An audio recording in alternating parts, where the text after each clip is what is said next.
Geek Time. Copy the countdown, control. The liquid hydrogen vent valve has been closed and flight pressurization is underway. To Geek Time. Mark and counting.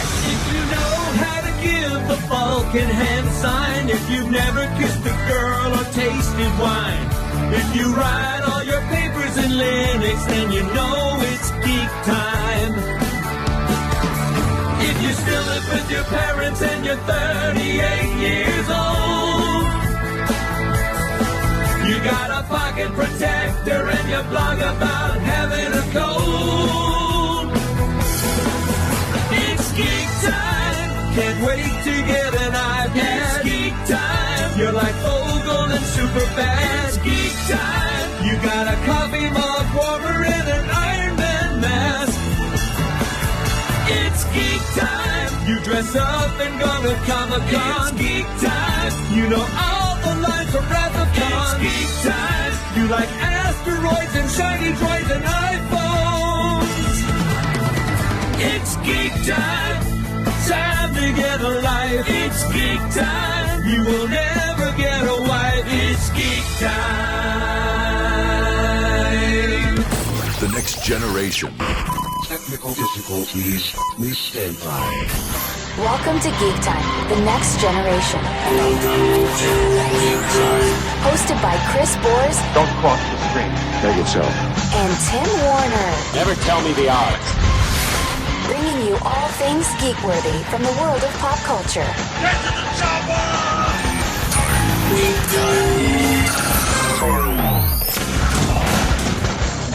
All right, welcome to Geek Time, fans. We took a little hiatus, but we are back for Season 2, Episode 1. It's nice to be on a second season with this, but we are back. Tim is back with me, of course. I'm not dead. We've got a jam-packed show for you today. Tons of interviews. We sat down with Jada Toys because they have a new line of Mega Man figures coming out. So we talked to one of the reps over there about all things Mega Man. I'm a huge geek of that line. We sat down again with Brian Volk-Weiss to talk about all things Saturday morning cartoons. And then we're pulling from the vault an interview with Wayne Knight, yes, Newman, to usher in the new Jurassic Park movie, which I gotta say, Tim, this new Jurassic Park movie looks like trash. But I don't know if you have the same idea, but I saw the trailers for this thing. I'm like, oh, there's just so many better things I think they could have done with this franchise, and they're just driving the nails into this coffin.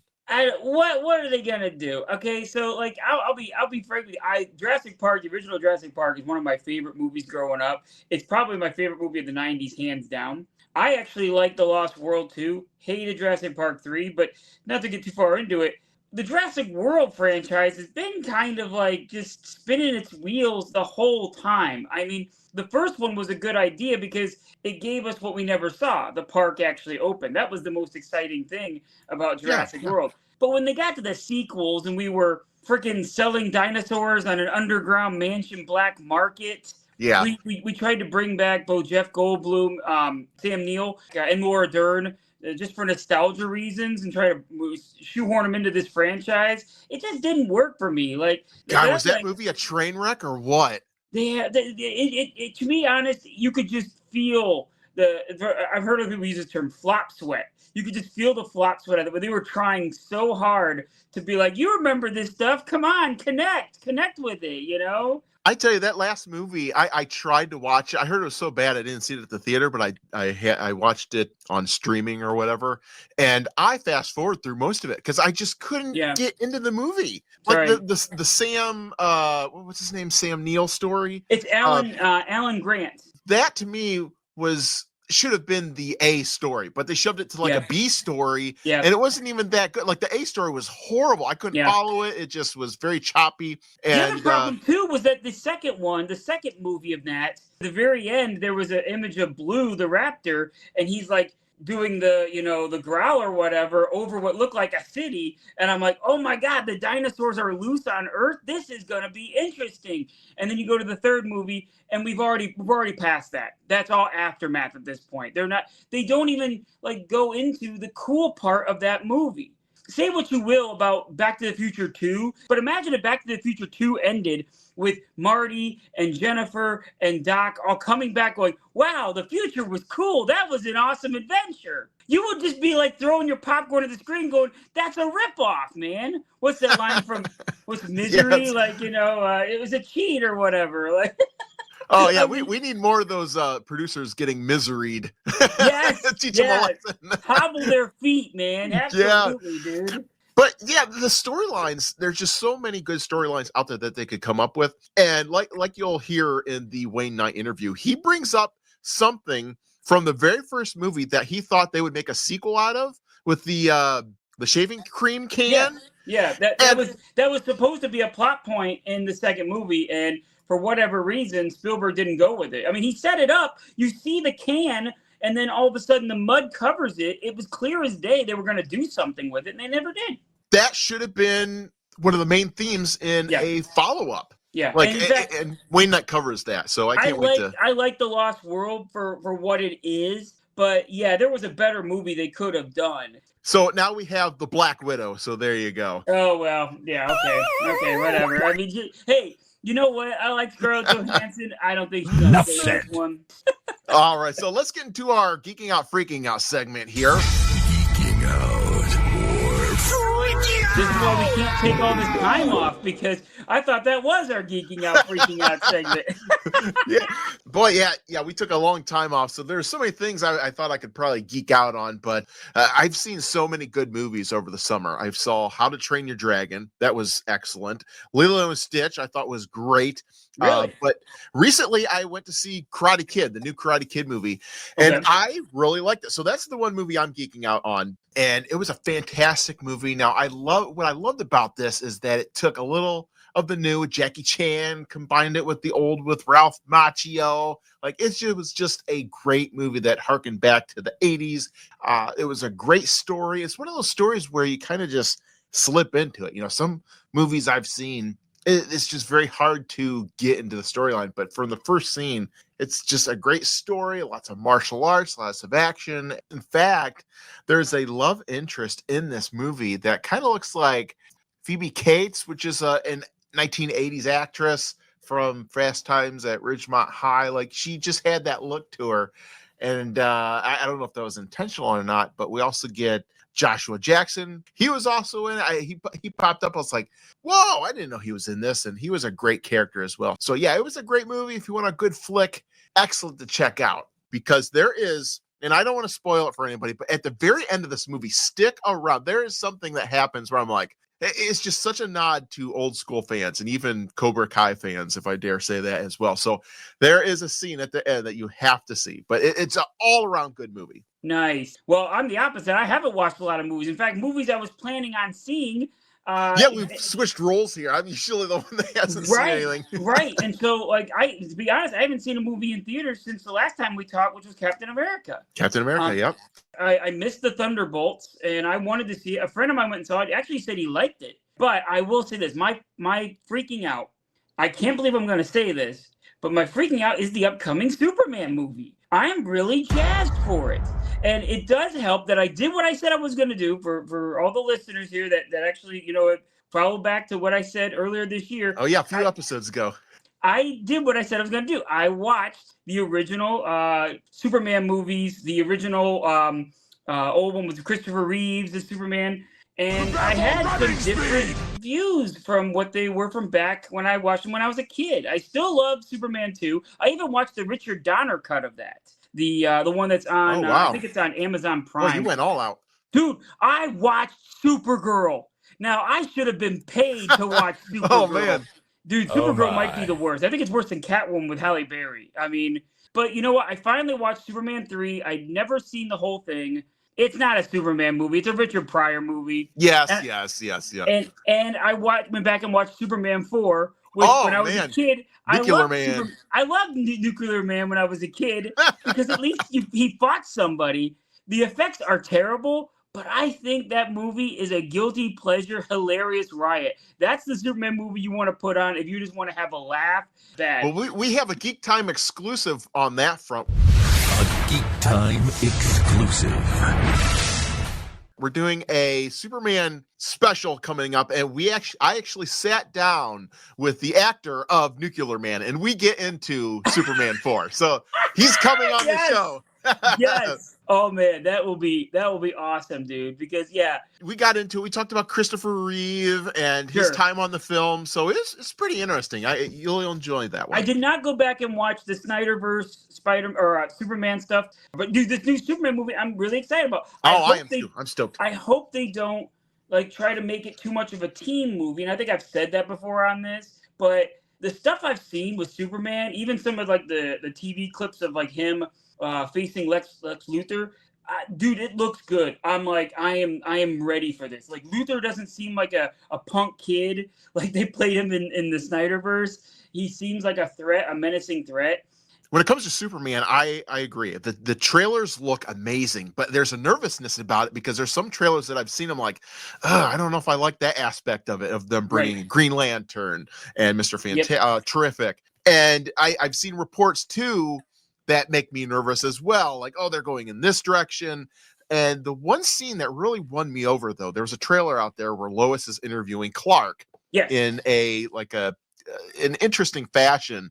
And that won me over. I'm like, if they can keep this tone throughout the entire movie, I think we've got something here. Because like I said, there's a nervousness about this. We've had Superman Returns, which didn't hit the mark. We had the Snyderverse version that didn't hit the mark. I did go back and watch Superman Returns too. I forgot to mention that. I did watch Superman Returns, back when it first came out. I probably hadn't seen it since the theaters, like in the mid-2000s when it came out. The problem with that movie is not that it's slow and dull and boring. It is, but the problem with that movie... It's not? The problem with that movie is that it's morally bankrupt. I don't like the idea of Superman having an illegitimate kid, leaving for 5 years and not taking care of the kid. Very unsatisfying for that reason. Growing up now with more mature eyes watching it. Because when I was watching it in the theater back then, I'm like, he needs to fight something. Give me a Nuclear Man, for God's sakes, man. Give me something to fight. I remember seeing an interview back then. This guy who was a huge Superman fan. He went to see the movie and he said he was all jazzed up. And then as he's sitting there, he turns to his wife. He's like, this is not the movie that I was expecting. And that was, and he said it in a bad way.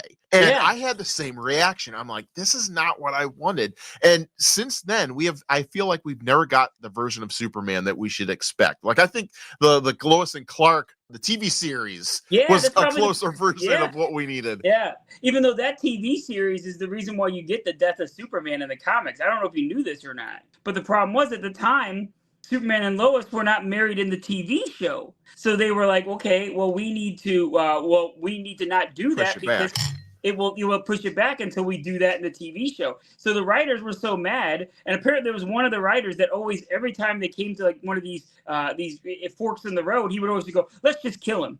And then this one time they listened and said, okay, we'll kill him. So then that's how they did it for their big annual, was to kill Superman and bring the eyes to it.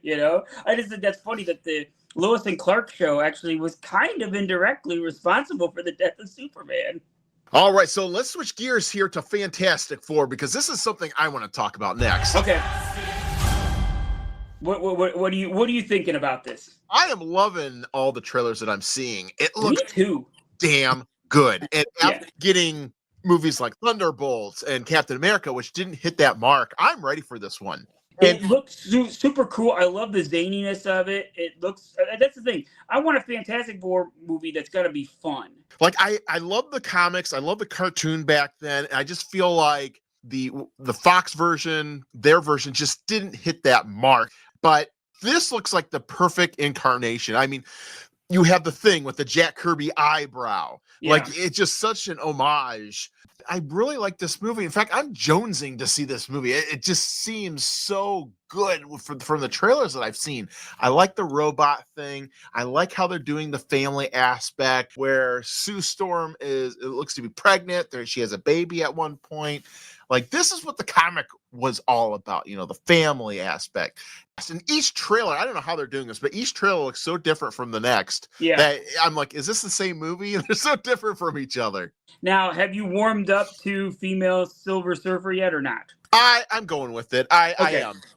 In fact, when I first heard it was going to be a girl Silver Surfer. I was like, oh no, are we doing some kind of agenda here? But the more I looked into it, I guess there actually was a girl Silver Surfer that appeared in the 1970s. And if you actually do more research on Galactus and all the different heralds, that's what they're called, the heralds of Galactus that he has, there's actually more than one. Like Silver Surfer, the guy Silver Surfer is the main one, but there are actually like 6 or 7 different heralds that have appeared over the years, and I guess she's just one of them. So I mean, we're going with the multiverse aspect with this movie, so yeah, I'm fine with it. From what I've seen, the storyline looks so strong that I don't think it's even going to be an issue.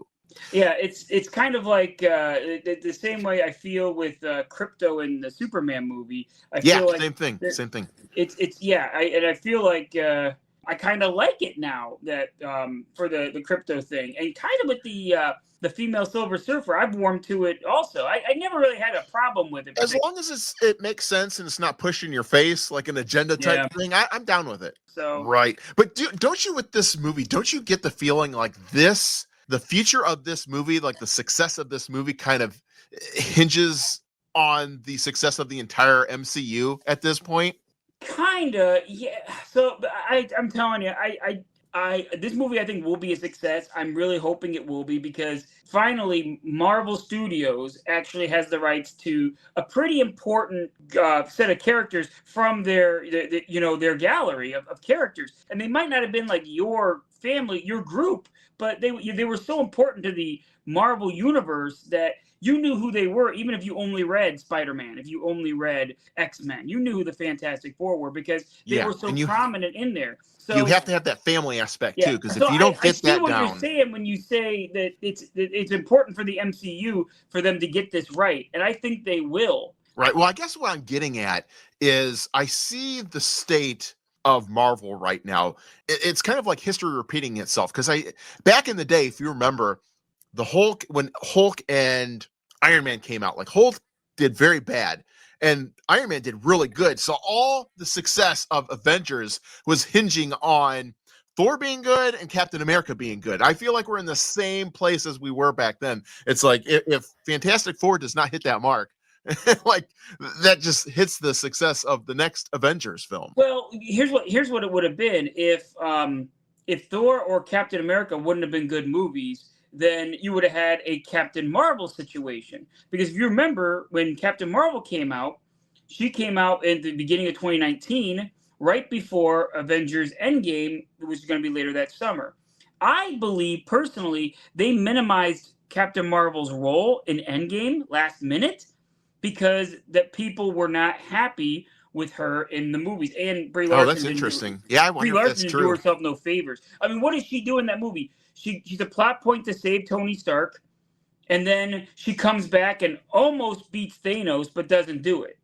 And I remember when she was about to beat Thanos, I remember hearing people in the audience kind of groaning, because it was like, oh no, the Deus Ex Machina is going to come in and win the day. Too, yeah. But when it was Thanos and Tony, everybody was totally fine with it, even though at that point Thanos had bested Scarlet Witch, he had bested Thor, he had bested Captain Marvel. It's like Tony Stark isn't as powerful, I think, as those people, but it was the fact that it was Robert Downey Jr. It needed to be Tony Stark, and that's why it worked. All right, guys. Well, the break has us, so we're going to have to take a break here. And, boy, I just could talk about Fantastic Four the entire time here. But, yeah, I just such a great movie. Can't wait. Technical difficulties. Please stand by. Geek Time continues transmitting next with the Jada Toys rep, Brian Volk-Weiss and Wayne Knight. The Fantastic Four movie is upon us, and HeroClix made a brand new iconic set that is a box set featuring all the heralds of Galactus. I love these gift boxes because they are amazing. You get Silver Surfer, Firelord, Airwalker, Morg the Executioner, Terex, and Nova. To add to your HeroClix collection today. Flame on!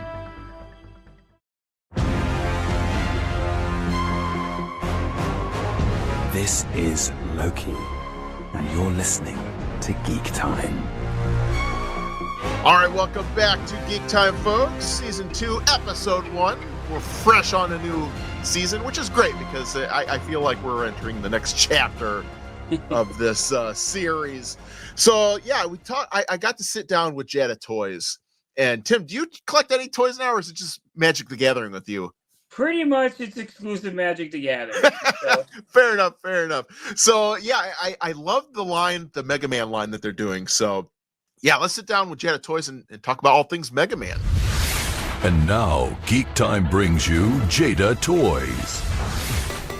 I'm talking to Brian's son over at Jada Toys, and I'm super excited with their Mega Man line. I have been a fan of Mega Man all the way in the NES days because they had 6 installments just for the NES. So I'm so glad that they've got the IP. They're starting to make figures. And so my first question for you, Brian, when you got the Mega Man license, was everybody fighting over which characters they wanted to be placed in the first wave? I mean, I don't think there were necessarily any fights, but as far as like what we wanted to do right off the bat is we wanted to start off with Mega Man 1, like the one everyone started with, the one everyone knows, and of course we had to introduce like the classic Mega Man. Then from there we just wanted to find a nice contrast with the Robot Masters, so we picked Fireman and Iceman. Gotcha. And I'm sure you guys all have your favorites. Was it hard to just pick 2 for each wave that you're doing?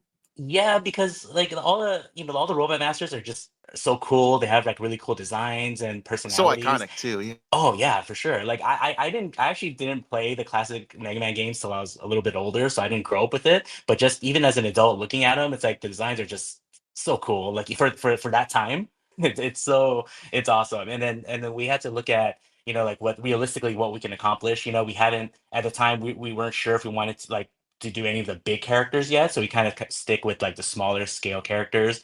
But yeah, it's hard because everyone has their different opinions. Like for me, I would have wanted to Gutsman right off the bat Oh, yeah. because he has it's just this cool look. So I would have liked that one. But like Cutman is a good choice. Electman has a cool design as well. So I'm pretty happy with the ones we went with.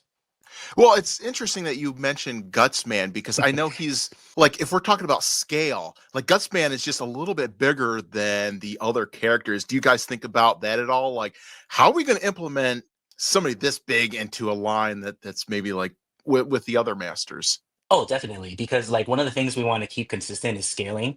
If you're familiar with our Street Fighter toys, that was something that or our Street Fighter line is something we definitely wanted to keep in mind as we're developing. So Wave 3, I believe we have Woodman and Bubbleman coming out. Those are slightly larger figures. And for Gutsman, if we were to do it, we probably would scale him a little bit larger as well. Oh, interesting. So with a figure that's that big or something bigger, have you guys ever thought of doing like an exclusive outside of the general waves? Well, we have discussed exclusives. But for the mainline Mega Man figures and the Robot Masters, I think it's probably just going to be like a standard release because a lot of it is being sold on e-commerce anyway, so it's not something you'll see like on Target shelf. Like the Mega Man is definitely more of a specialty item. So Right. for us, there's not like any sort of limits we have to abide by when it comes to the retail shelf. Gotcha. And I will say the sculpts, you guys have released 2 waves so far. And I will say the sculpt is amazing. They look just like they walked out of the video game. Oh, definitely, yeah. Does it take a lot to get the characters just right? It takes a little bit of work, definitely, but also like we're also going off the artwork as well. So it's not necessarily just like working off like the pixels or like the original game, like how they looked in the game. But there's definitely a little bit of room for interpretation, and then I think our team does a really good job with that. I want to break down the characters here. So in wave Yeah. 1 and 2, you have all the characters from the first game, which is Iceman, Fireman, Electroman, Cutman, and then wave 3, we switch over to Woodman and Bubbleman from the second game. Then wave 4, we have characters from the third game, Protoman and Snake Man. So I'm seeing a trend here.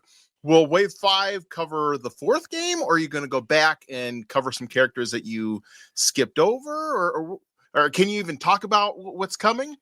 So like yeah, it's funny because because you're such a hardcore Mega Man fan, you're noticing those kinds of patterns. Oh yeah. I don't I don't think we're really following any sort of pattern. Like we know we wanted to start off with like the early games. I think from wave 3 and on, we are kind of jumping around because we're not no longer in Mega Man 1 territory. But doesn't mean we won't go back and revisit. So we're just kind of we might go around a little bit, but we're just kind of picking out the cool Robot Masters and the ones everyone wants to see and working on those.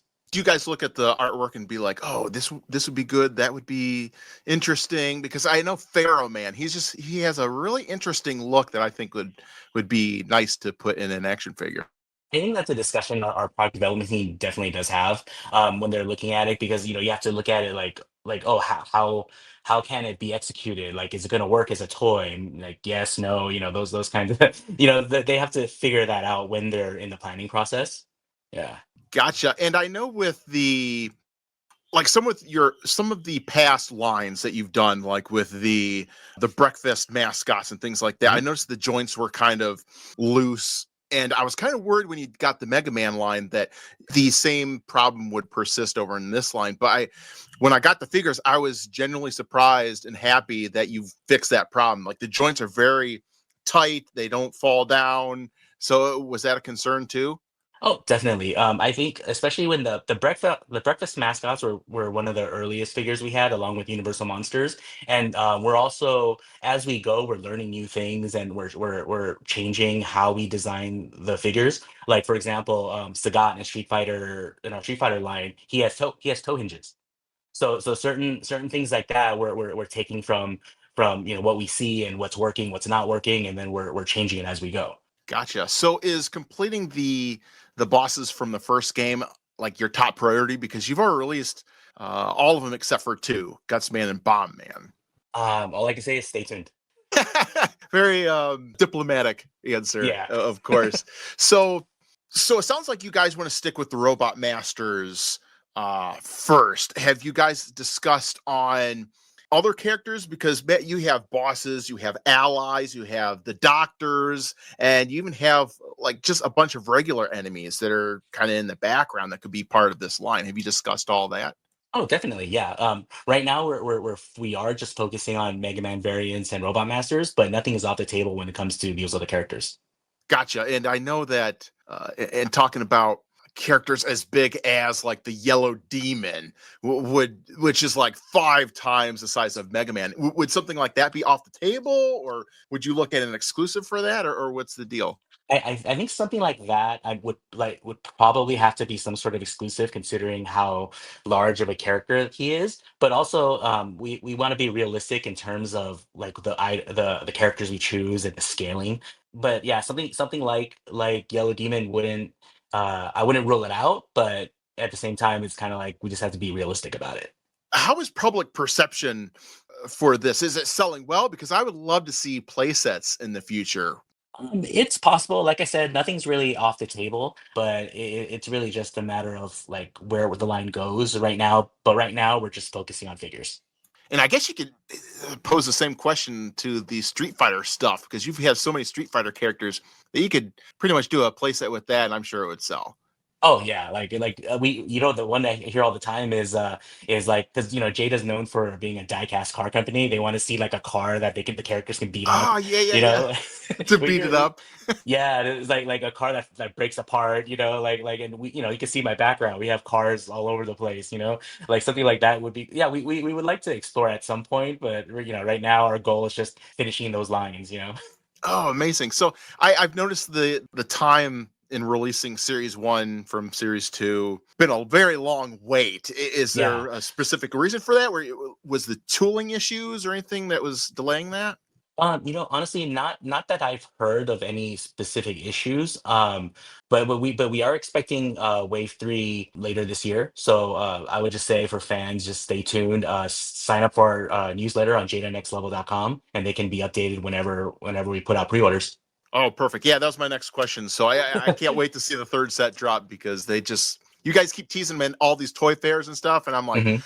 let's get to it. I'm gonna have Woodman in my hand. So Oh yeah, like because Wave 3 is. I think it just occurred to me that the reason for that is probably because Wave 3 we start incorporating the larger characters, so that's a little bit different for us. Like just like a Street Fighter, we I kind of held see. off. We kind of held off on some of the larger scale characters until just recently, like Sagat and Blanca, and then same with Mega Man. We have Woodman, Bubbleman coming up, and those are larger characters. Probably just working out the kinks with those. Oh, and last question. So, how has it been working with the licensor? Have they been a very well to work with, like getting approval on the concepts and things like that? Yeah, Capcom's been great to work with. They've been really cool and easy. Oh, nice. Well, I can't wait to see what you have in store. Thank you so much for spending time with talking with me about this line. We're all excited. So, thanks again, Brian. You're welcome. And also, we do have Comic-Con. San Diego Comic-Con is our big time of year where we have all the new reveals. So if you're a Mega Man fan, we'll definitely have some cool stuff there. Oh, nice. We'll stay on top of all that news for you Geek Time fans out there.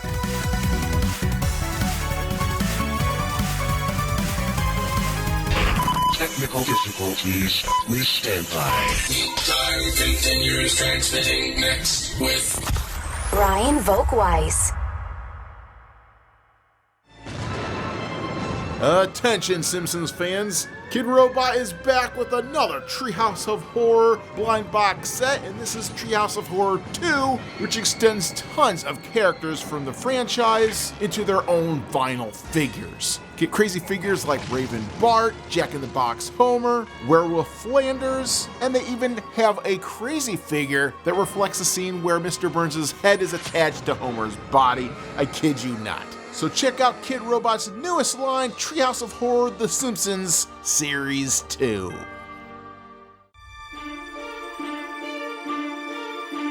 This is Brian Volk-Weiss, founder of the Nacelle Company, and you're listening to Geek Time.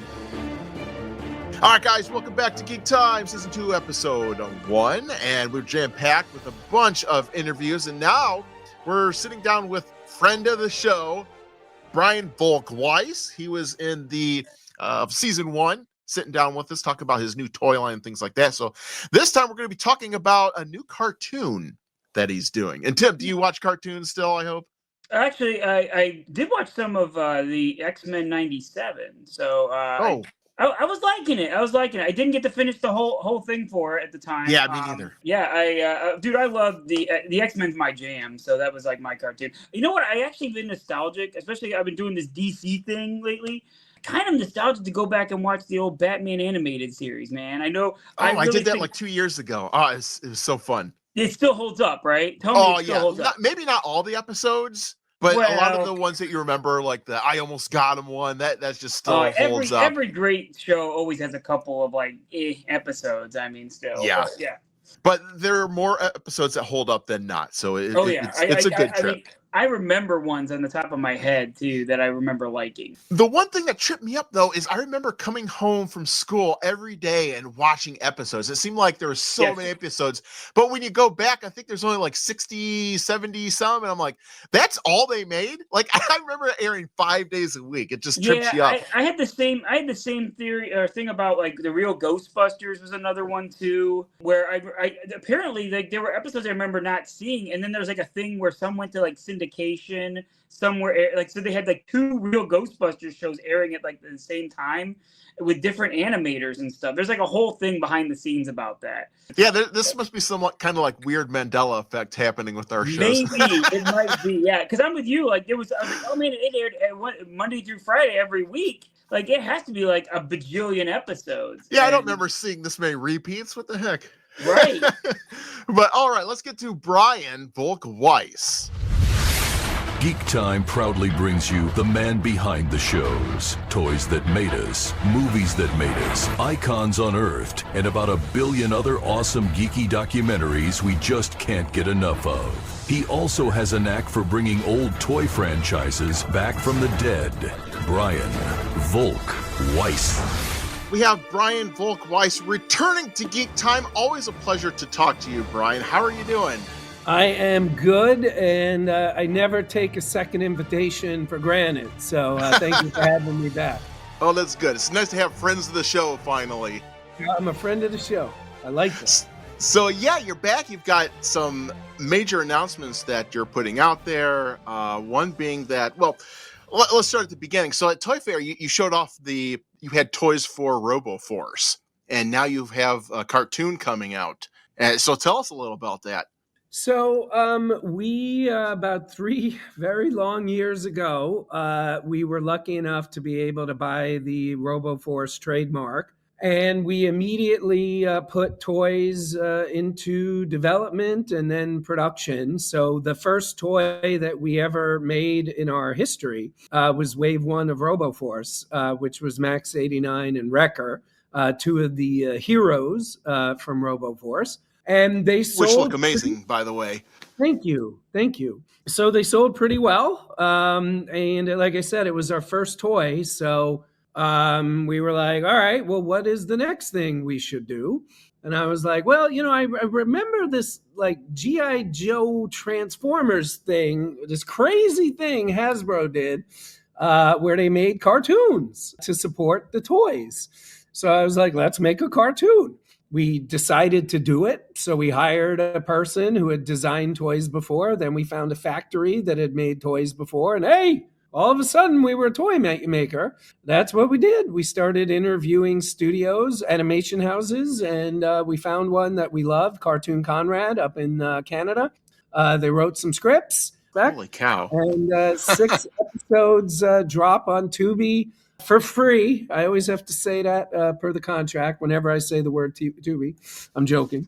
Our slogan, which is not just a slogan, it's what we're thinking and trying to do, is we're bringing back Saturday morning cartoons. That's a great tagline, because that's when I heard that you're bringing this back in cartoon form, I was like, that's perfect, because you have the toys that made us, you have the movies that made us. Now you're getting into cartoons that made us. So it's kind of a nice segue into cartoons we made. Okay, yes. I would call it that. Yeah. There you go. But I mean, we went from basically cataloging and documenting the work other people and corporations have done to making our own thing. It's funny. I always think of George Lucas with the Phantom Menace, and I am not comparing myself to George Lucas, but 1999, there was a lot of complaining about the Phantom Menace. There was a lot of bad reviews about the Phantom Menace. And now, almost any convention I go to, you see people dressed from characters, wardrobe from Phantom Menace.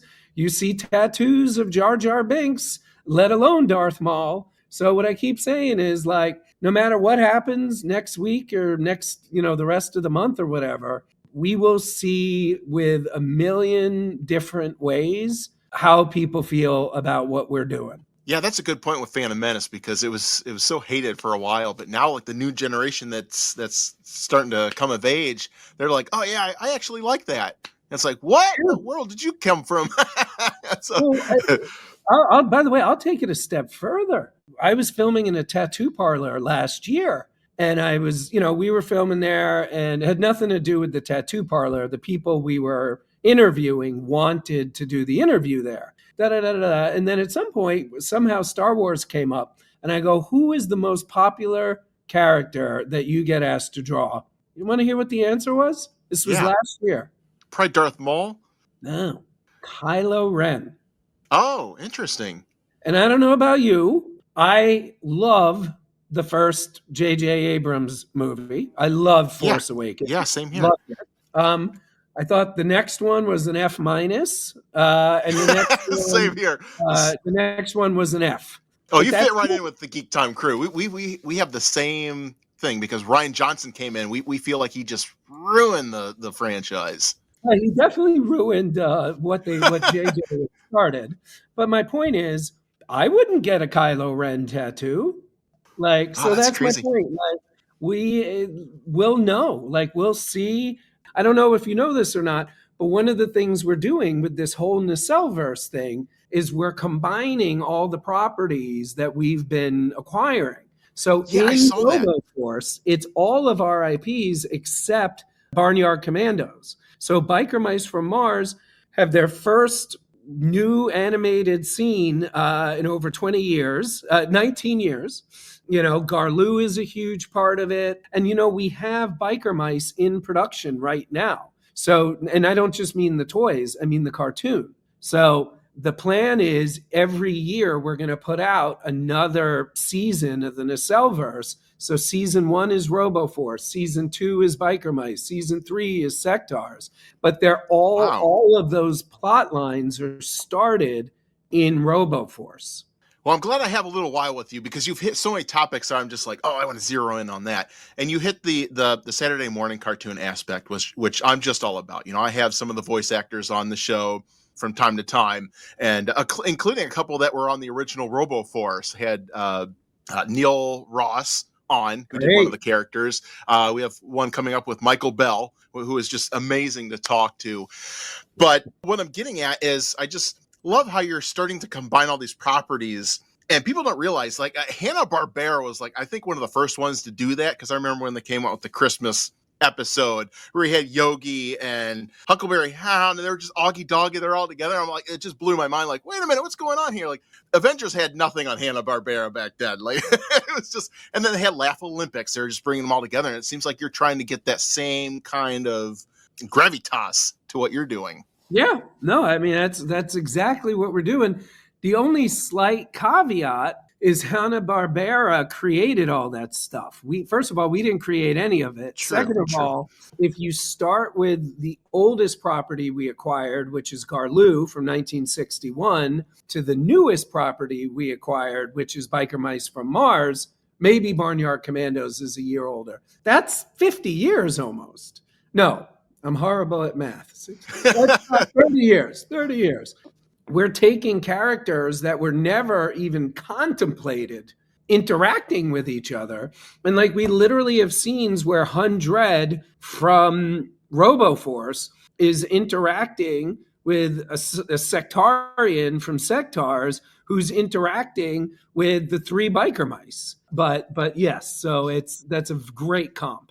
Well, as far as the toys go, I gotta say I love what you're doing, because you guys just sent me a whole shipment of the biker mice from Mars, and I was doing my review thing. When I got to the bikes, the actual bikes, I didn't realize they lit up. Like, I'm just toying around with them. All of a sudden, I accidentally pushed a button. I'm like, oh my god, they lit up! I didn't know this. So you put like so many cool little Easter eggs into these things. Don't forget the hot dog. Yes, the hot dog. There's hot dogs all over the place. But no, that I'm a vehicle guy. Like, it's funny. Like, for G.I. Joe, it's funny. I'm famous in the toy community for Star Wars and Star Trek. I get no credit for G.I. Joe. I mean, I probably have over 500 G.I. Joe items. Oh, wow. It's funny. I probably, of the figures, have 2% of all the figures ever made. And I probably have 85 to 90% of all the vehicles ever made.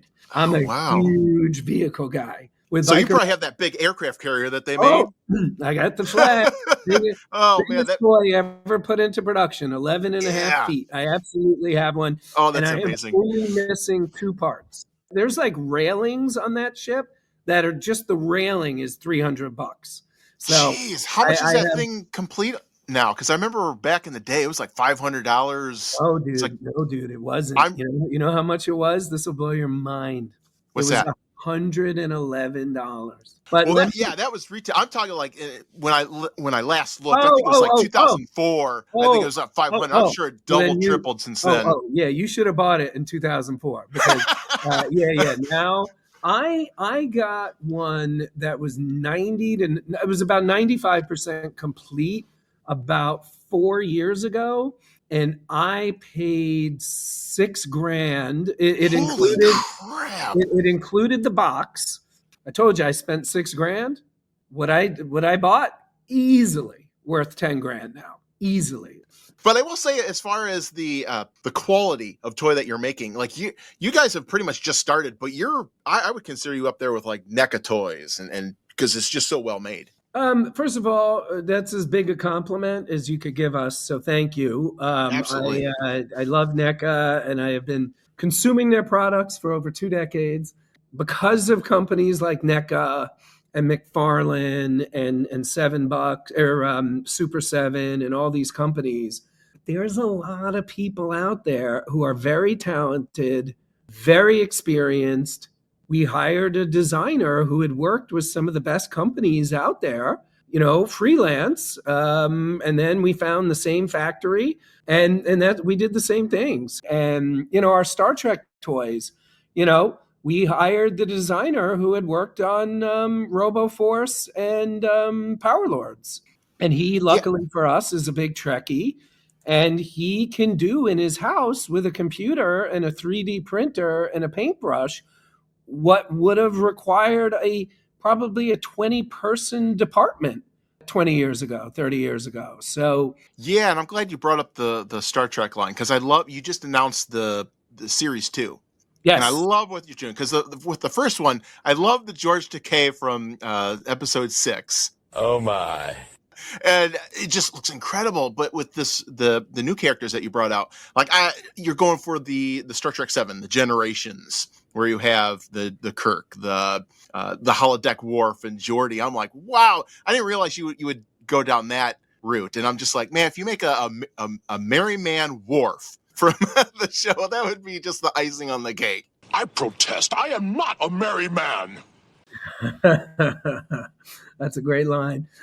You don't build castles on the sand, you build them in the air. And what that means is, or what it means to me is, you aim high. And if you don't make it, you don't make it. But if you aim high, you'll probably get further than you would have than if you had aimed low. So to that point, I can tell you two things. One, my goal is to make 1,000 figures. But that's my goal. And if we don't make it to 1,000, we don't make it to 1,000. But my goal is to hopefully be making at least 20 figures a year, for at least 10 years. I'm good at this math I can do. I know that's far short of 1,000. But my point is there's variants and there's other things. And maybe we start doing 40 characters a year. I don't know. It's whatever the market wants is what we're going to do. The sales, I just started talking about this week, actually, on Monday. I mean, we've done in a month what we would have been jumping for joy if we had done it in 6 months or even 9 months. I mean, the reaction has been mind-blowing. And then when we announced Wave 2, the sales jumped up again and haven't really, to a certain degree, gone back to where they were before we announced Wave 2, which is part of the reason why we very deliberately rushed. I mean, I think under normal conditions, we would have announced Wave 2 at least 3 months later than we did. But one of the things that we were hearing from the community over and over and over again was this understandable fear that we would quit making the toys after 1 or 2 waves. Wow. And one of the things that we've heard over and over and over is this fear that it was going to be short-lived. Yeah, collectors have been burned so many times with companies that they'll make half of the characters and it's like, you got to move on. Yeah, so I understand it. Me too, but I didn't think of it. So based on what we're seeing, and as you know, because you're a Trekkie too, Wave 1 had some pretty obscure characters. Oh, so yeah. As we're getting more, Wave 2 has 2 captains, Kirk and Janeway. As we're getting closer and making more, I think the sales will only increase because we're going to be doing more common characters. Oh, great. Well, I know we don't have you for too much longer, so we'll segue back into RoboForce here. But I will say, I love what you've done with these characters because they were released initially a set back in, 1984. And back then they kind of looked like vacuum cleaner attachments. So you guys have really did a major overhaul on this line. Yeah, here's the thing. It's so funny. Biker Mice has a really good canon and a really good fan base. RoboForce, on the other hand, had 1 episode that was 20 minutes long. So we really started from scratch. There's really no RoboForce community the way there is a Biker Mice community or even a Power Lords community. I was reading your press release, and on it, I didn't realize this. They were set to release this big launch, and then all of a sudden, Transformers came along and just stole their thunder. And we stole that as the central premise of our series. So the whole series, yes. So the whole series, interesting. The opening scene is basically RoboForce. RoboForce 2089 is getting announced, and it's the new great robots, and everything's great and exciting. And across town, another company called Utopia Aegis, they announced their new robots, the 101 series, and it destroys RoboForce. So our series takes place 15 years later when those new robots, the 101s, malfunction and start killing people. It's only RoboForce, who have literally for 15 years been on the verge of being homeless, and to stand up to the 101s and save the world. What a great idea. Yeah. Okay, where can we find this? You said Tubi? Tubi, it's free. The first season of the Nacelleverse on Tubi. Alrighty, we will be back after these messages.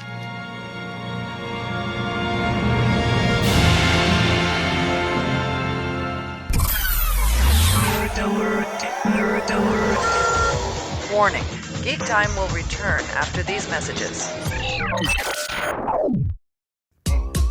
All right, for all you Pee Wee Herman fans out there, Kid Robot has made new vinyl figures of all your favorite Pee Wee characters in figure form. They've got all the characters you remember, like Pee Wee, Conky, Magic Screen. They even have Cowboy Curtis and Miss Yvonne. Like, what? Oh man, they look great too. So rush out to your nearest collector store and get your Pee Wee Herman vinyl figures today by Kid Robot.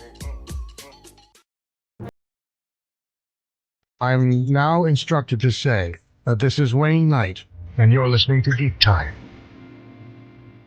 All right, guys, welcome back to Geek Time. We are back with, this time, we're pulling an episode out of The Vault from way back when, and we're talking to Wayne Knight from Seinfeld fame. Hello, Newman. So take it away. And now, the Geek Time Vault. And now, the man who destroyed Jurassic Park interrogated a pantyless Sharon Stone and taught us when you control the mail, you control information. Geek Time lovingly says, hello, Newman, and welcome to Wayne Knight.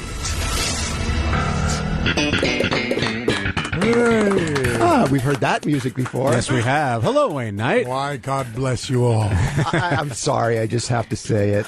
Hello, Newman. Do you feel better? Because I do. I can back up on you, and it really will hurt you. Well, that's the first question. I mean, how sick of hearing that are you? Or maybe you're not. Well, you know what happened is I went through a wave of, that I am not Spock. I am not, and then you go, yeah, I am Spock. Yeah. You know, I mean, it's just, yeah. I go into the say, I am not Newman. Yeah, thank you very much. Yes, let's take a photo. Yeah. Okay. How tough was it to sort of embrace Newman? I mean, you're a cultural icon. Well, I think if one has a fiduciary connection, then it doesn't bother you so much. But when that connection sort of ends, you say, we'd like you to stop now. But I think this is just going to go on and on and on. And, that's the way it is.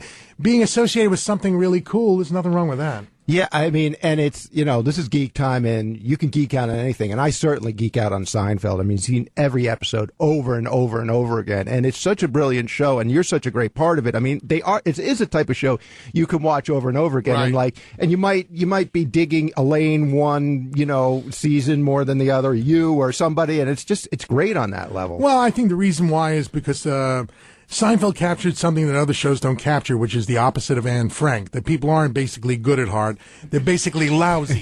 Yes. They're lousy at heart, and you either know that, hey, that's like me, or that's like somebody I know, or we're lousy. Right. And I think that's still funny. That sounds like Larry David Credo to the nth degree. Well, we got graduation rings when the show ended, and it in Latin said "no hugs, no lessons" on the graduation ring. And I think that's pretty cool. And a testament to Wayne Ralph is when that show was the four of them, yet a minor character like Newman had such staying power and really hung with that group, and that was very difficult to do on that show. Yeah, I've become like Murray the K to the Beatles. Well, also you were used in a way that when you came on, you sort of savored your moments, and then when you had longer things, and they were great too. I always thought of myself as being like a jalapeno pepper in the stew. You know, it's like, oh, what an interesting flavor. That's enough. So I think you're selling yourself short there. You were more than that on that show. You were an integral part by the time it came to an end. I feel that way. Did the Hello Newman? Was there a point where you guys realized that was a thing, or was it a conscious effort to become a thing? How did that even? Did Jerry all of a sudden just do that one day? Yeah. What happened is originally it was Michael and I. It was like Kramer and Newman were kind of like as a two, and then that faded, and Jerry wanted to bring me back as his nemesis, and I think that what became of Newman is that he was like Gert Frobe and Goldfinger, you know. And no, Mr. Bond, I want you to die, you know. I expect you to die. Yes. So that became, you know, something that by the second or third time you realized the audience was woofing at, and that it was going to become something. It was going to become a classic. Yeah. But that show almost avoided that kind of thing. You didn't want to have that sort of feeling. Well, Michael would enter and they'd get a big applause for Kramer. Yeah, and you didn't want that kind of Fonzie entrance applause. Right. That was like an anti-Larry thing. He didn't want to have any of that. And well, there was that point with Seinfeld. Like, I was watching from the very beginning, very beginning. The Chronicles? Okay. And I even recorded it because I was on my VCR. On your Betamax? Maybe my Betamax. Because I'm watching this going, okay, this is too smart for TV. It's not going to last. I'm going to keep these. They're never going to air again, and I'm the only one who's going to have them. But then there was that point where it just skyrocketed, and he would just open the door a little bit, and people would flip out. So there was that one season where there's almost too much laughter, you know. But everybody was loving it, so that was great. But I kind of felt like, hey, I discovered this. Who are you people now? I even think that Larry was kind of upset by how popular it became. You know, I mean, he wasn't used to the idea of being that popular, right? But there was that, I guess, season 2 into season 3 or something that it began to just gain critical mass, you know, and almost by accident in some way. And also well-deserved. Again, I just think it's a brilliant show. And what a lot of people don't realize about this show, too, is if you look at any one given episode, you might be in 15 locations, which really isn't done on network TV, especially on sitcoms. They called it a hybrid, basically. You know, there's multi-camera, there's single camera, and they call that show a hybrid because we would do a lot of pre-shoots, and then you would do the show in front of the audience. Sometimes you'd only do like 5 scenes in front of the audience, and the rest of the stuff was all pre-shot. Oh, really? That's interesting. So you talk about Larry not feeling comfortable with the success, but obviously enjoying it on some level. I don't know him that well that I can speak for him. Well, with Curb, when a couple seasons ago when they brought the gang back together, what was that feeling like? Because that table read and that whole season of Curb, you really felt like you were part of this Seinfeld reunion. Well, it was a weird deal because we were back on Stage 19 where it all began back at CBS Radford. There was some of the same people there. The writers were there. There were guys there. There were stand-ins who were there. There were people. I mean, they did reassemble people for it, and it was like this moment in kind of freak out history, you know, where you're standing in there because this is the only way they were going to do a reunion. You know, it wasn't going to happen because you're going to disappoint. Yeah. You know, and why disappoint people? And how great is it them making fun of the finale, hearing them say, "Man, the finale really sucked. We got to." Here's the opportunity to do a good finale, as George said. Oh dear God! But you also originally auditioned as George, right? No, is that true? No, that's another one of these fallacies. One of these fallacies. This is the problem with Wikipedia and things like it. Jason, go correct that on Wikipedia, please. God, this and the fact that I'm supposedly was once the mascot at the University of Georgia's football team. My next question. It's a bulldog. For God's sake, it's a living bulldog.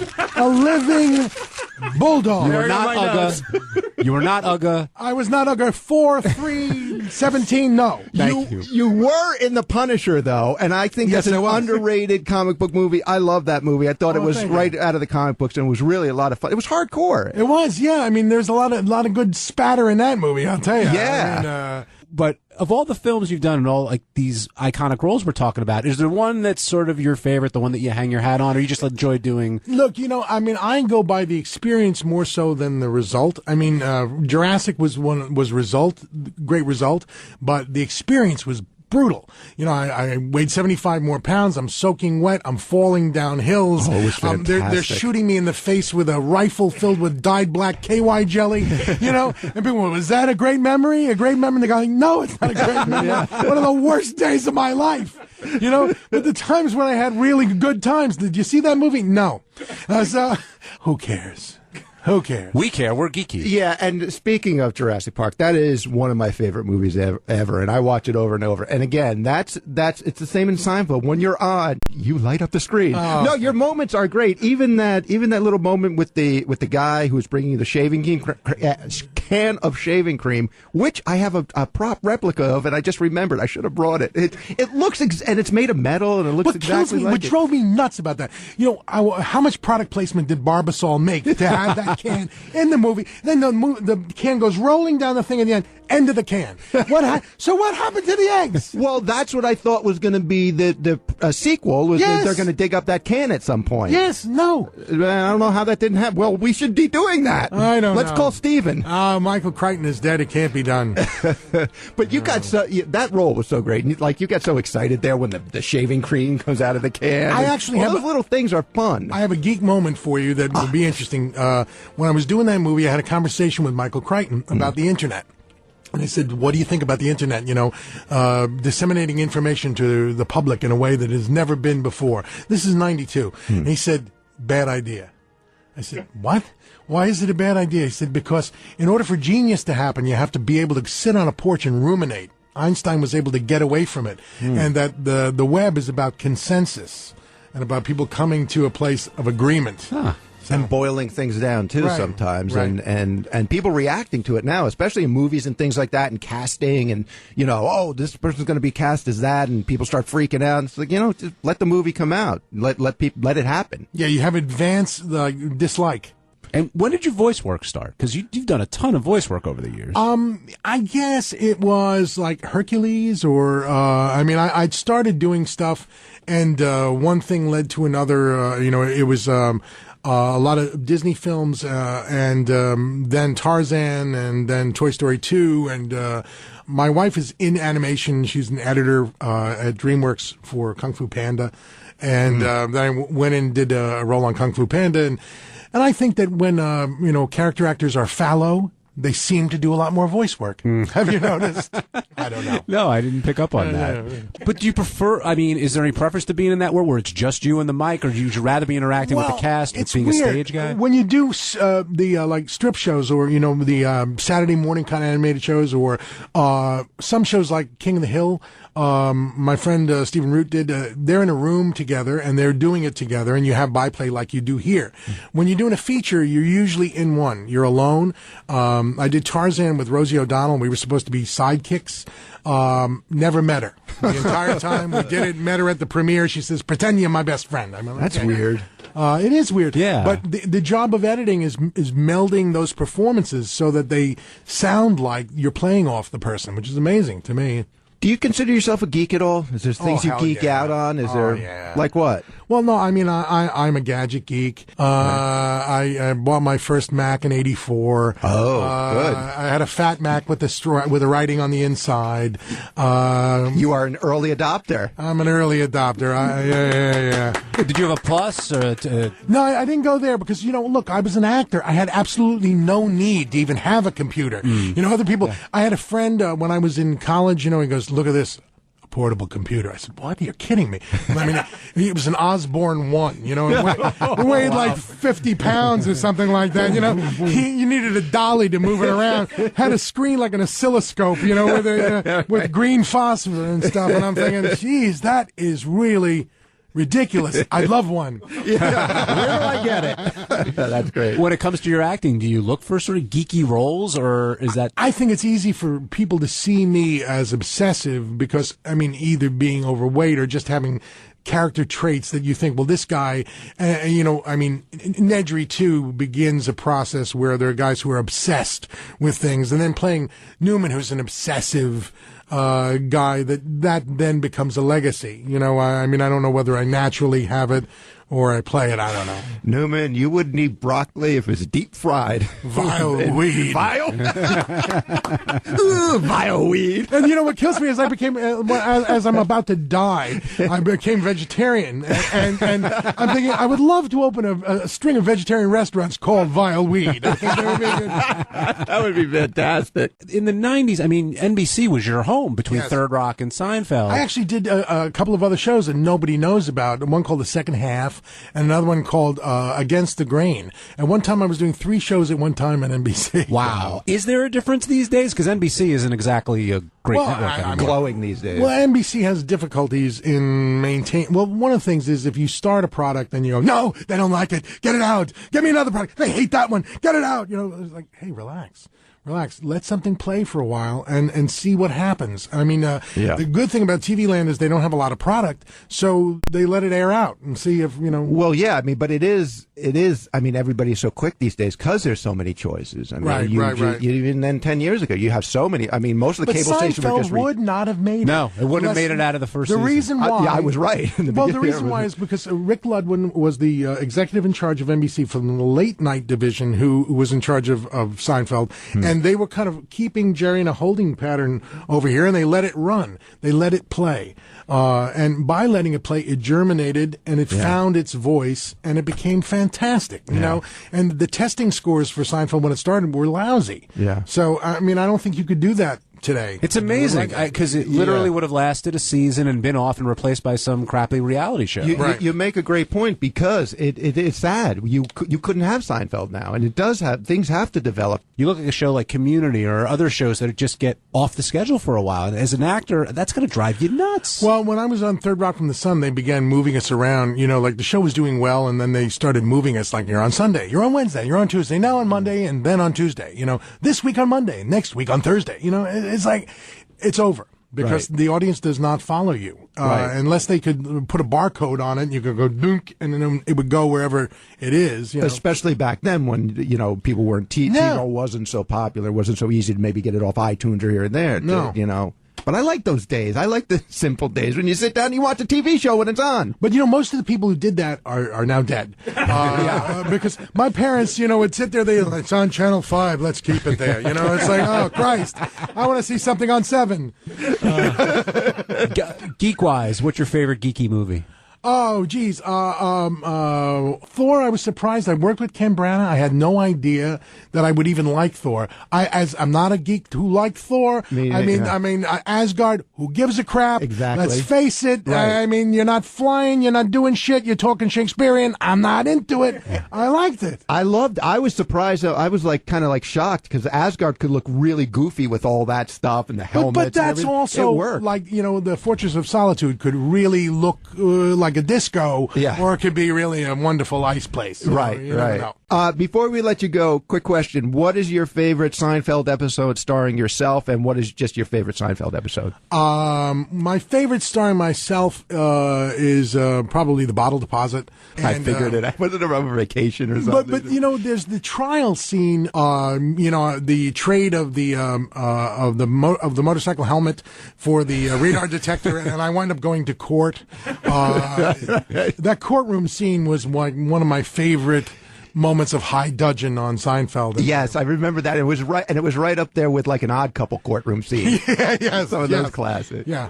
And favorite of all time, I suppose, is the masturbation episode. I would think. Yeah, that's. I'm out. I read a great article the other day about that episode in particular because, you know, they don't say it once. Like it's so well written and so well done. And now it's just, you know, people are saying penis every third sentence, and it's just become it's comedy's become there was so obvious. Recently an episode where penis was said 18 times. You know, you're going, boy, I'd love to be able to say penis. In my day, we couldn't. I think it's funnier when you don't, and that episode is a great episode, and that's a testament to that. Yeah. And thanks for geeking out with us, Wayne. My pleasure. And let me say goodbye, Newman. Oh, no, that's on my tombstone.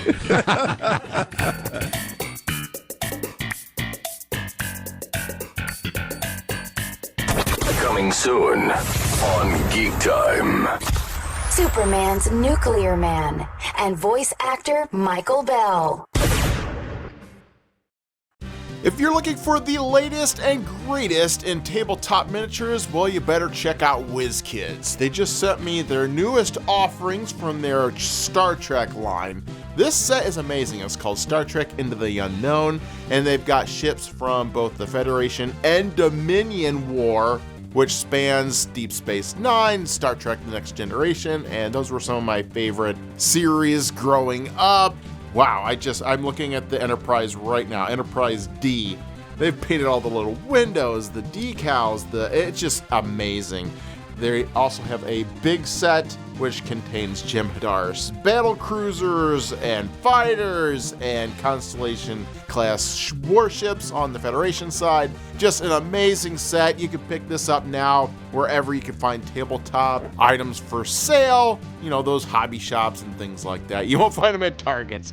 WizKids also available on their website. Hey, this is Dean Cain. No, not Superman. But you are listening to Geek Time. All right, guys, welcome back to Geek Time, last segment, and we're going to be turning things over to Tim, who's going to be talking about all things Magic the Gathering, because he's got the scoop on what's going on over there. It's pretty interesting. I don't think so, Tim.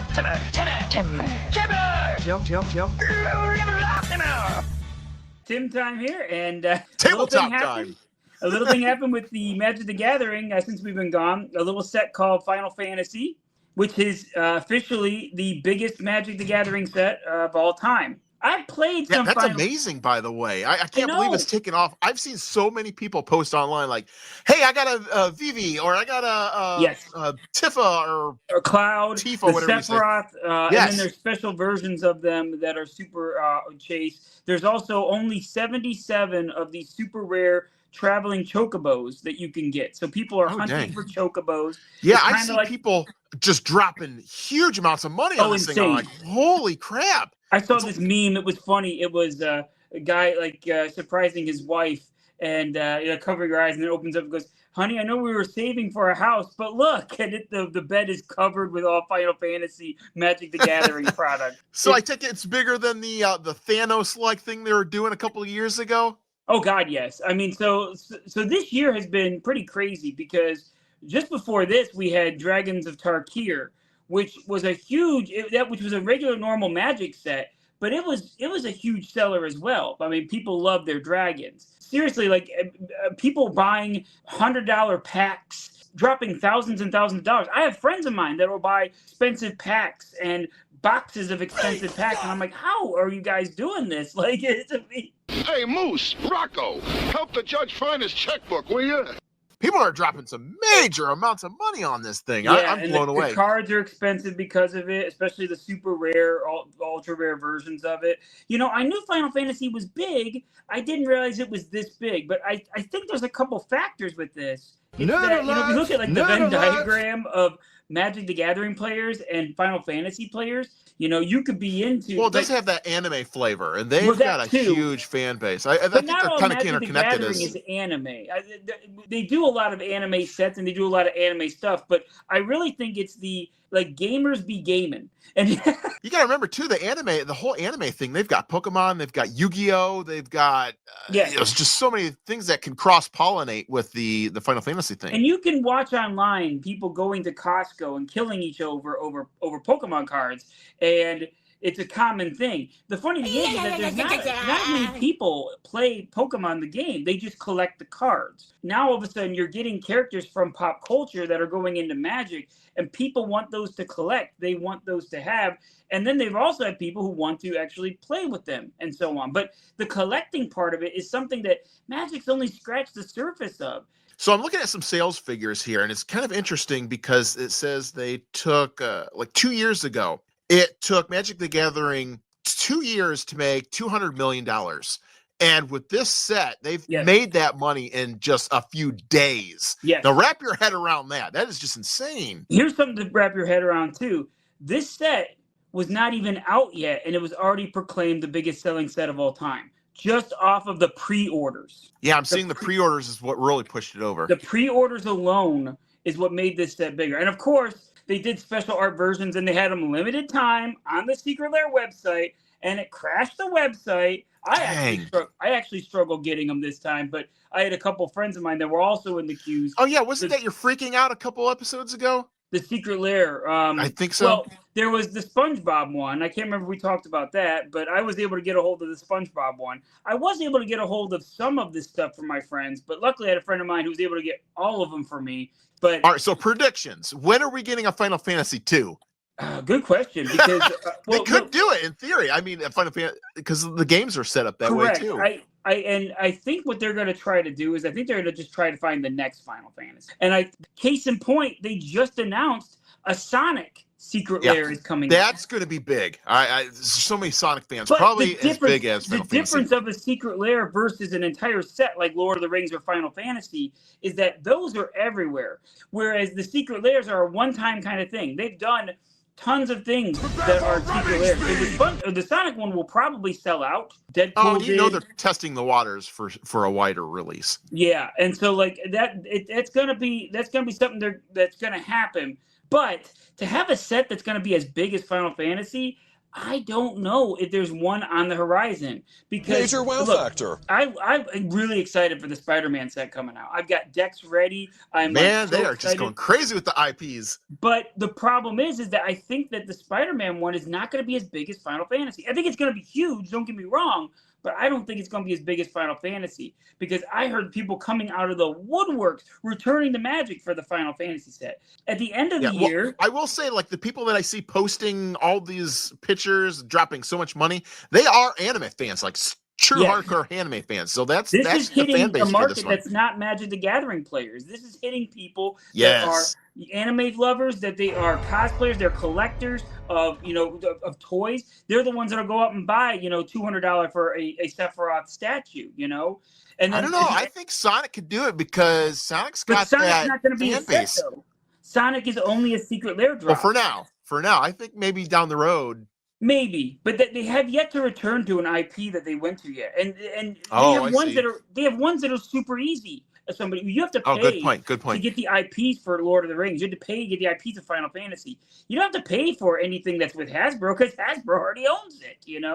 So, and then at the end of the year, how long till we get the Monopoly guy, Mr. Moneybags? Dude, I can see like treasure tokens and clue tokens. Oh man. And get ready for this too because let's still do like think, a Candyland, like do all the board games, like bring them all in. Give Clue. it time because there's so many trinkets and things Miss you play in the White game with now. a wrench. There's so many things in the game, man. And, have it your way token. It's gonna happen. The hungry hippos. Get some. I want the red hippo with your with the marble. Heck yeah. They do have like Avatar coming out at the end of the year. Avatar is coming out also.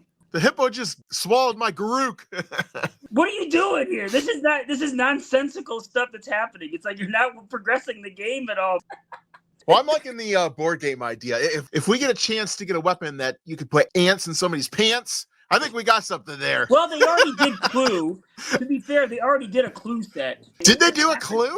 Yes. Oh my gosh, I didn't realize that. I was making a joke. Last year, they went back to Ravnica and they did both Murders at Karlov Manor, and it did not do very well. Instead of Miss Scarlet, it was like something else, Scarlet, I forgot. But they did Magic versions of them, and they had a box set that you could get, and you could play Commander. And instead of trying to kill each other, you could try to figure out who was the one that it was like a Clue variant, and who was the one that murdered them. So final thoughts on Final Fantasy set. What do you think? I mean, I can't deny the numbers. People love this set. It's huge. I knew it was going to be big, but I just didn't think it was going to be this big. Well, I think it's cool that it came out around the summertime because this is just going to be like one of those magical summers that you remember growing up. Just a lot of kids will have that memory. Oh yeah, and it's to the point where, like I said, I see it everywhere. I see people coming in to like the store and they're actually buying cards for their VV deck and they're buying cards for their Cloud deck and. All right, so before we end the show, let's get into our final segment here with some TV news. All right, so one of the first things I want to talk about is Rick and Morty. They brought that back, and the first couple episodes I thought were kind of lame, but it seems like the last couple have been really good, actually. The one that kind of changed the tide was the one about the Easter Bunny. Okay. So, yeah, you just skip the first couple episodes and just skip to the Easter Bunny one if you want to see the good stuff. But That's another show. I've only watched the first 2 seasons of Rick and Morty. I had a friend of mine who brought over the DVD sets and it was like, all right, we're watching this. And so we knocked out like the first 2 seasons in a couple nights. Yeah, the last season was so good, and then they started off this season with a couple of clunkers. I'm like, man, I was kind of worried that, okay, here we go. The show's on its way out. Jump the shark, but missed it by that much. All right, so another thing I've been loving is I got back into the Murders in the Building show. Yes. And I'm on, what is this, season 3 or 4 now? And each season just keeps getting better and better. It's just one of those shows that I just love. And I got to an episode where Matthew Broderick made a special appearance. And his appearance had me rolling because he played this anal retentive actor making this, it's a reoccurring joke. Like the Martin Short character calls Mel Brooks and he's like, oh, did you bring up this with Matthew Broderick? And he's like, yeah. He's like, oh, your production's doomed. So it's just this recurring thing. I'm like, so I was loving that. Of Mel Brooks, I know it's not TV talk, but Spaceballs 2. Did you hear about that? I wanted to get into that. I just, there was one of the things I was going to close out with, but yeah, I'm super psyched about Spaceballs 2. Rick Moranis coming back, man. I mean, after all this time, it seems kind of crazy. Yeah, I can't wait to see the Schwartz come back. Mel Brooks in this last 20 years hasn't been the funniest. I'm kind of hoping that we get a return to form again, but we'll see. I mean, I don't know. I know they did the history of the world part 2. Did you end up seeing that? Was that any good? I didn't see that one actually. No, was that a play or was that a movie? That was a movie. I remember the history of the world part 1 growing up. Yeah. I always thought it was funny. I'm like, oh, part 1, there's got to be a part 2. But there's never a part 2 until a couple of years ago. He's been doing that. I mean, I know he was doing a lot of the stuff on Broadway. Like he did Young Frankenstein on Broadway and stuff. But yeah. I will go see Spaceballs 2, though. I will go see it. Oh, yeah, me too. Absolutely. Well, it was funny because I went to a Comic-Con a couple of weeks ago and there was cosplayers as the Darth Helmet and Barf. And I was just like, oh, they looked really great too. So I got a picture with them. I put them up on social media. So if you want to check that out, yeah, that's cool. It's up there. It's pretty cool. I do have a show that I can talk about real quick. Yeah, certainly. But Curb Your Enthusiasm, the Larry David show. Oh, I never got into that. Is it pretty good? The successor to Seinfeld. Yeah. I mean, Seinfeld's always on, it seems like. And every time it's always on, I'm always like, I never got a chance to watch Curb Your Enthusiasm. I didn't have Max a lot of times in my life. And kind of topical with Wayne Knight being here. Yeah, that's why I wanted to mention that too. So yeah, I've been watching some, and you know what?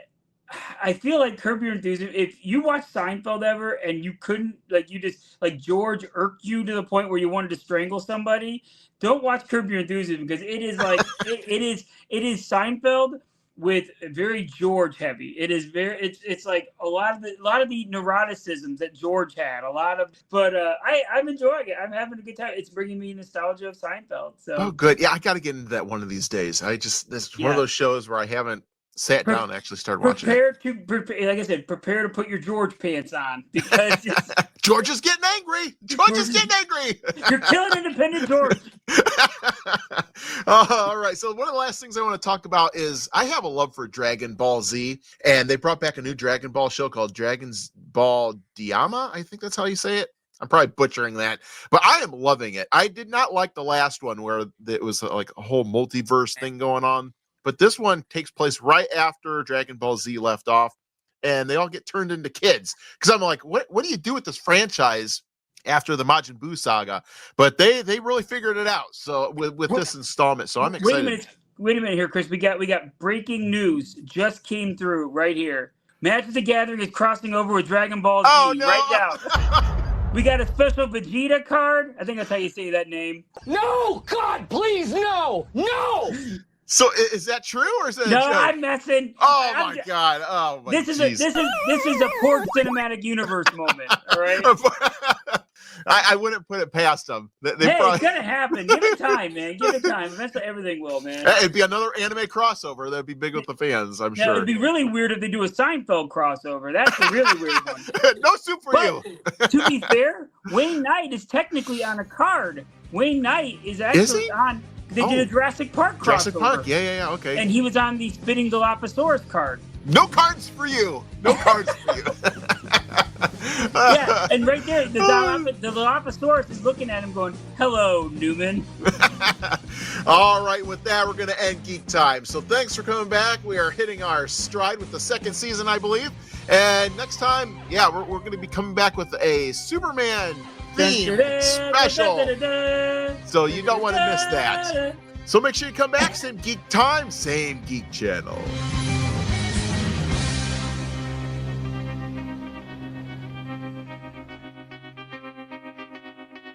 Live long and prosper. Geek Time.